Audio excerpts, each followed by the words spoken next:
I just saw numbers that blew my mind. Half of Americans can't afford a home priced at $250,000. That's 250 grand. And half of the households in the United States can't afford to buy something at that price.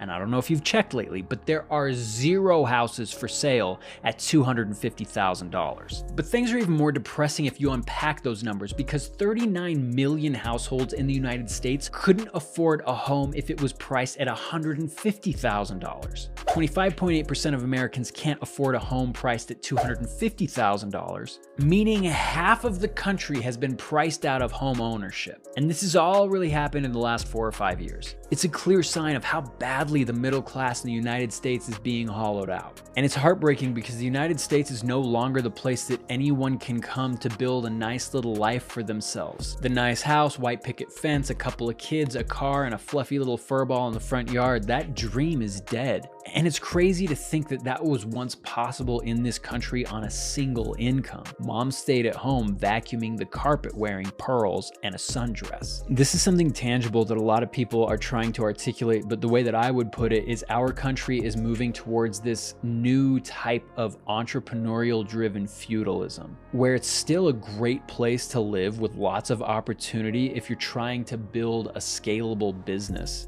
But if you just want to work a job that ends at 5 p.m., raise a family, own a home, and have some hobbies and free time and vacations every now and then, now everybody that understands the picture has either given up or they're in this rat race to escape the middle class before it evaporates completely. It's really this scramble up this deteriorating ladder to try to make it into the upper class that controls the capital and the labor, before the ladder that's crumbling before our very eyes disappears entirely.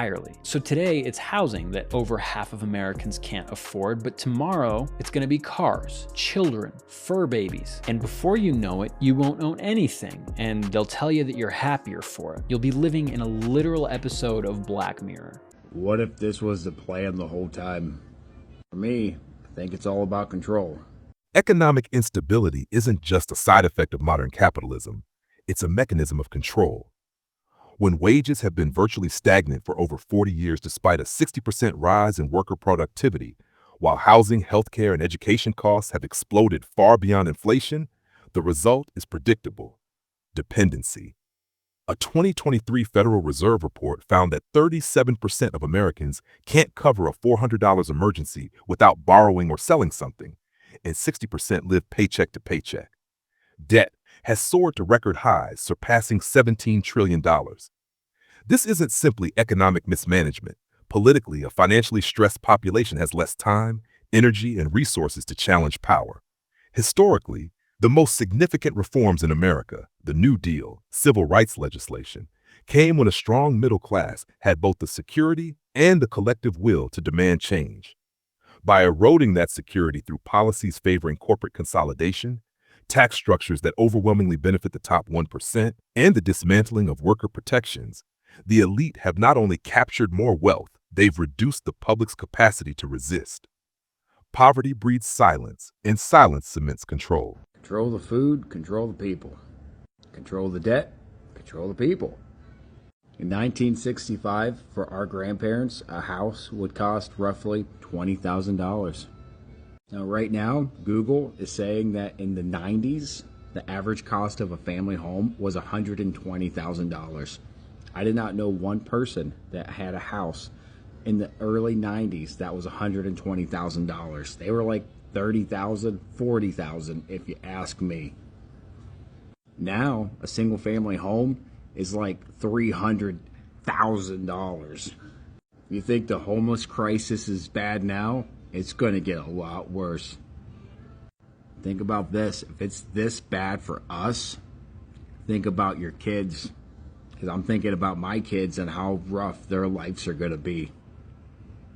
So here's a fun fact, and by fun I mean terrifying. The majority of Americans cannot afford a minimal quality of life. We're talking about the bottom 60% of U.S. households here. Now, 11% of U.S. households are beneath the poverty line, and so we often think about poverty as the level at which people are struggling. But what this study did was look at what it takes to have just sort of like a basic quality of life. So it goes a little bit beyond food and a place to live. Can you afford childcare? Can you afford to eat out every now and then? Can you afford to maybe have some sort of a family outing? Can you afford clothes or healthcare or technology? So not like a bougie life with luxury vacations, but can you afford to do things that make life comfortable and generally enjoyable for you? And they found that in order to live that type of lifestyle, you need to be earning about $67,000 a year, which only 40% of American households do. And of course, it's no surprise why, because over the last 25 years, medical premiums have risen 301%, travel expenses have risen 170%, rent has grown 131%, and the cost of raising children has grown by 107%. Meanwhile, the actual spending power of people's compensation has decreased by 4% in that same period. If we're seeing the buying power of the bottom 60% actually decrease, where is all the money going? That would be the top 10%, and especially the 1% who, over the past 45 years, have actually seen a 160% increase in their wages. So yeah, no wonder people are struggling, people are frustrated, people are feeling completely burned out. Because you can be working full-time, you can be doing all the right things, and you still can't get ahead in this country. How am I supposed to compete with a hedge fund out of Texas on buying a home? When an economic system concentrates wealth so heavily at the top, it becomes a ticking time bomb for everyone, including the wealthy themselves. Since the late 1980s, the top 1% has doubled its share of national wealth, while the bottom 50% has been left with less than 3%. The gap isn't just wide, it's accelerating. For the ultra-rich, capitalism has morphed into a competition over who can hoard the most, regardless of the social damage left behind. But history is clear. Extreme inequality destabilizes nations. The French Revolution, the Russian Revolution, these weren't sparked by abstract political theory, but by the unbearable gap between the lavish few and the desperate many. Today, over 60% of Americans live paycheck to paycheck. Personal debt has hit $17 trillion. And homeownership is increasingly out of reach for the majority. Those at the bottom have little left to lose, and when people have nothing to lose, they stop playing by the rules that protect the powerful. The irony is that by squeezing every last drop from workers and consumers, the wealthy are eroding the very stability that allows them to remain wealthy. An economy can't function if the majority can't participate in it. And the longer this imbalance grows, the closer the U.S. drifts toward a breaking point where the rich will find themselves defending not just their wealth, but their safety. It makes you feel insane because it's like there's a conspiracy against me at this point. If you're looking for a place to live right now, you face a radically different housing market than people did even just 15 years ago. Home prices have gone up, rents have gone up, evictions have increased, and a whole group of would-be home buyers has been priced out of homeownership, becoming permanent renters. People want to own the American dream. They don't want to rent the American dream. They've been replaced by an industry that treats our communities and neighborhoods like a day trader treats stocks, just something to buy and sell to maximize return. It's been catastrophic. Really just a few firms have been able to target and corner the market here. Their business model is built on exploitation and on having a very uneven playing field tilted in their favor. So who exactly is behind this? When you think of landlords, you think of someone that has maybe 2 houses, right? That's not what we're dealing with. We're dealing with, backed by Wall Street, corporations that own thousands of homes. They actually have an office here in Charlotte, which we went to, and it's 2 suites that are filled with boxes. No one's there. A home is not just 4 walls and a roof. It's the foundation of stability, family, and community. Yet in recent years, corporations and private equity firms have been quietly buying up single-family homes in bulk, turning them into rental assets, often outbidding families with all-cash offers and driving prices higher in the process. According to a 2022 Federal Reserve study, in some markets, investors account for more than 25% of home purchases, especially in affordable and middle-class neighborhoods. This corporate land grab is one of the biggest reasons ordinary Americans, 70% of whom can no longer afford a median-priced home, are being locked out of ownership. The government has allowed it to happen by refusing to restrict institutional ownership of residential properties, even though it's clear that concentrated ownership turns a basic human need into a profit machine. This is a problem that didn't exist 10 or 15 years ago. Taylor Shelton is a geographer who maps the ownership of single-family homes. Prior to the 2008 foreclosure crisis, large corporations were really not involved in the single-family rental market at all. After the 2008 crash, Wall Street saw an opportunity in millions of foreclosed homes, especially in the Sun Belt cities hardest hit. What the foreclosure prices presented was a mass of available inventory for extremely cheap. So when property values skyrocketed over the next decade, the proceeds went to Wall Street, not to the people who now rented the homes. The result has been a housing recovery without a homeowner recovery. By 2022, large investors were buying more than 1 in every 4 single-family homes sold in the US. The absolute largest companies there are 2. The first is Invitation Homes, which is a publicly traded real estate investment trust. The next biggest actor is Progress Residential, which is owned by a private equity firm, Pretium Partners, based in New York City on Wall Street. After those 2 biggest companies, there's really 4 more. Amherst Holdings, based in Texas, First Key Homes, owned by Cerberus Capital Management, American Homes for Rent, now known as AMH, and then Tricon American Homes.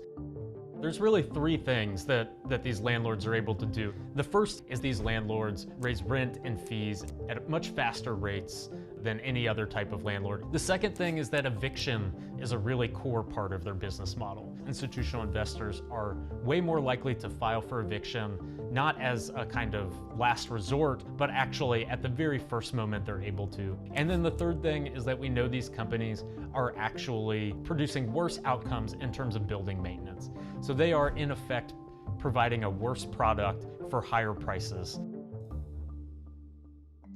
In Atlanta, Wall Street landlords now own more than a quarter of single-family homes. I met up with Robbie Caban, an Atlanta broker who's been working in real estate for over a decade. What I've seen is that my clientele, that buying pool of first-time homeowners or elderly who are downsizing, with limited income, like veterans and so on, they're no longer able to purchase. They have just been wiped out because they cannot compete with the other buyers in the market. Tell me more about the corporate buyers. What influence have you seen them have on the market here? It's been catastrophic. Truly, the pool of homes available has been so diminished that, in essence, normal people who have just general lending on limited funds are priced out, and they're forced into rentals. And because those same companies control the rentals, there are very little options. When a cash buyer can come in, like the corporate buyers, and buy within 5 days, no appraisal, virtually no inspection, as is, how can a person who needs 30 days or more, needs an inspection, needs a due diligence period, needs an appraisal for the bank, it's required, compete with that? They can't. Sir, we need to talk about the housing crisis. What's wrong with the housing market? Nobody can afford a home, sir! What are we gonna do? I have a house. You're rich. Most Americans don't even make enough to live alone. Sounds like a hard work problem. Tell them to work harder, longer, get a 4th job, and maybe they can get a house. Sir, there's not enough time in a day for 4 jobs. Why don't we build more houses to regulate supply and demand so housing prices make more sense? No. Instead of doing that, send all the money to other countries. But sir, what about the homeless people? And then bring those people from those other countries here. Why? And put them in the houses we don't have available for our own citizens. Understood, but sir, what's the point of all of this? What are we accomplishing here? Are you not understanding that back in 2001, only 18% of corporation-owned households? So then what? Now, 50% of corporation-owned households. Okay, businesses bought all their houses, but what does that mean? That means we have successfully turned the housing market from a consumer good into another moneymaker. How do you benefit off of homelessness, sir? Control. How do you establish control? Fear and worry. What about the people that don't fear you, sir? We make them angry. What does that do, sir? To whom the gods would destroy, they would first make mad. Let them get angry. Let them fear and worry about becoming homeless. That way they can't focus on what's really going on. No one's paying attention. Exactly. Sir, you're a genius! No one's